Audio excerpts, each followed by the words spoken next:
Sé que tú hoy estás diciendo voy a empezar, pero te quedaste en voy a empezar. Hace muchos años me pasaba lo mismo y no fue hasta que la vida me puso a prueba, me hundió, me llevó al pozo más profundo, donde tuve una depresión brutal que había perdido hasta las ganas de vivir. Sí, me entregué primero, en la primera fase, me entregué al alcohol, vivía con vicios, vivía culpando a la vida, a mis padres, a mis hermanos, a mi familia, por lo que yo creía que me sucedía. Y tal vez a ti también te está pasando esto hoy. Después pasó una segunda etapa donde ya no era alcohol, ¿vale? Sino ya empecé a oler con las rayas, con la fiesta, con el party, como dicen por ahí. Y no me estaba dando cuenta que todo empezó como un juego, como empieza todo, como empieza una fiesta y te reúnes con supuestos amigos y te invitan primero una copa hasta que después tienes que pagarla tú. Después viene la fase 2 que es donde te invitan una raya y lo que te dicen es, toma que esto no va a pasar nada, por una no pasa nada, te la invito. Y tú, aunque no quieras, porque tú sabes muy bien lo que va a pasar o va a suceder, cuáles son las consecuencias, porque tal vez has visto en tu entorno personas que han sido atrapadas por esto, pues dices, ah, bueno, yo no soy igual que los otros, a mí seguro no me va a pasar nada.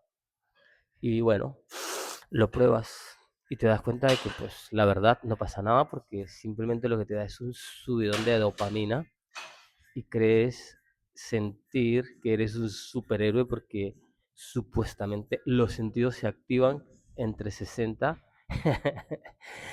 y vives en la ilusión de que por qué no lo había hecho antes. Esto es brutal, esto es genial. A mí me pasó.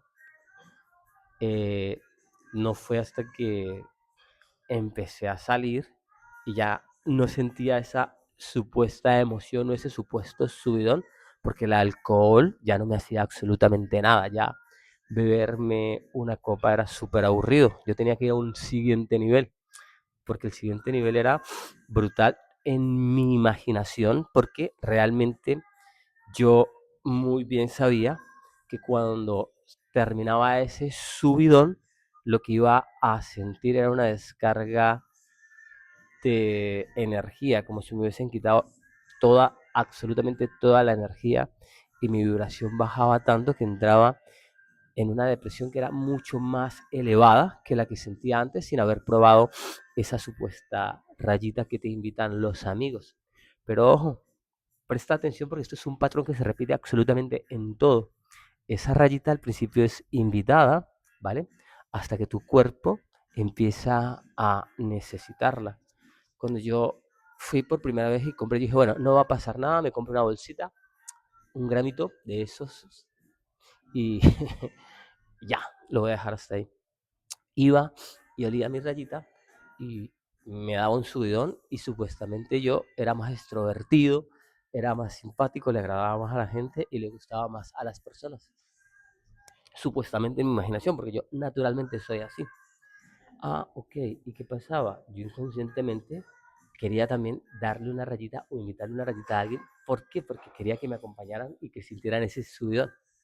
Y pues invitaba a las personas y decía, tómate una rayita porque esto es buenísimo. Qué loco que yo también estuve en ese lugar, bro, invitándole una rayita a personas que realmente no merecían o no merecen eso.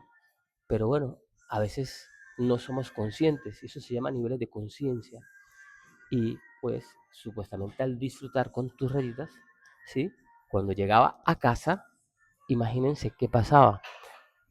Empezaba el momento más fuerte y más crucial porque no quería estar solo, porque sabía que cuando estuviese solo, cuando ya todo se había ido, cuando ya miraba mi entorno y me tocaba enfrentarme a ese mismo juicio que yo iba a emitir hacia mí, porque a ti también te pasa si tú te metes tus rayitas, a ti también te pasa si tú haces eso, Y debes de entender que eso se va a convertir en un bucle, porque cuando tú sientes esa emoción, lo más fácil y lo más práctico es evadir esa emoción. ¿Y qué crees que va a pasar? Vas y buscas de nuevo ese subidón para que supuestamente no te sientas así.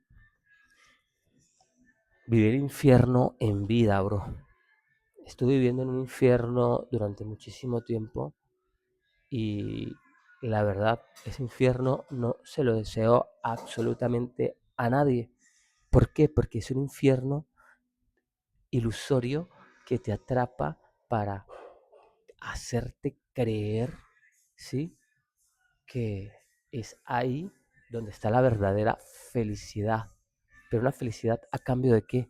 De tu salud física, de tu salud emocional, de tu salud espiritual.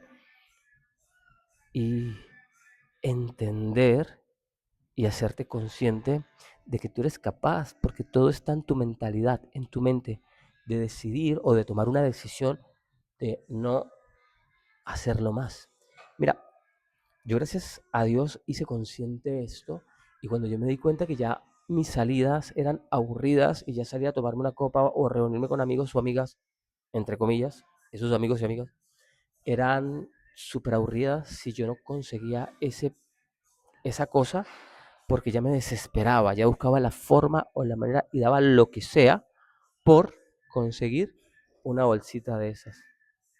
Fue cuando hice consciente y dije, no, yo no quiero estar aquí, yo no quiero vivir más esto, yo no quiero sentir más ese infierno cada vez que dejo la fiesta y voy a casa y regreso en mi soledad a supuestamente pasar la pea o pasar el colocón, cuando ese pasar la pea, el pasar ese colocón es lo peor que puede haber, porque repito, es el infierno en vida.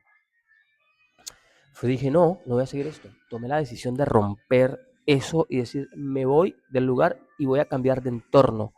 Y la gente se burla o se ríe cuando las personas le dicen que el entorno tiene mucho que ver, porque el entorno donde yo vivía había muchísima fiesta, había muchísima droga, había muchísimo alcohol, había muchísima perdición, ¿sí? Yo decía, si yo quiero salir de esta situación, yo tengo que salir de este entorno. ¿Y qué fue lo que yo hice? Yo me marché de ese entorno. Y por supuesto, cuando tú sales de ese entorno, cuando te marchas de ese entorno, no quiere decir que vas a cambiar totalmente de una vez, es un proceso. Pero ese proceso lo que te va a ayudar es a cambiar ese patrón de repetir lo que vivías haciendo todos los fines de semana. Mira, yo me acuerdo que yo me fui de mi ciudad a la capital del país donde yo vivía, de mi país. Y bueno, salí huyendo de un lugar y entré en otro lugar y adivinen qué. Mira, yo llegué a Caracas en el 2000, yo no me acuerdo, bueno, no va a dar fechas exactas porque realmente ahora no me acuerdo, pero llegué a Caracas también y yo no tenía dinero, lo único que me llevé fue una mochila de ropa, ilusiones por salir adelante y volver a mi mejor versión.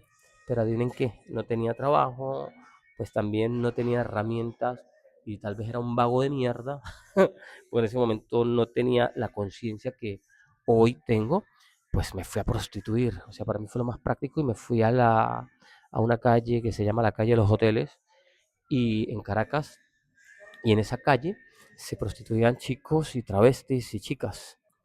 Yo cuando llegué allá, yo me acuerdo que yo me quedé en un hotel y ahí pues uno ponía un anuncio en redes, en internet y te llamaban. Pero yo no era feliz con eso, yo me sentía fatal. Yo me acuerdo que en esa época también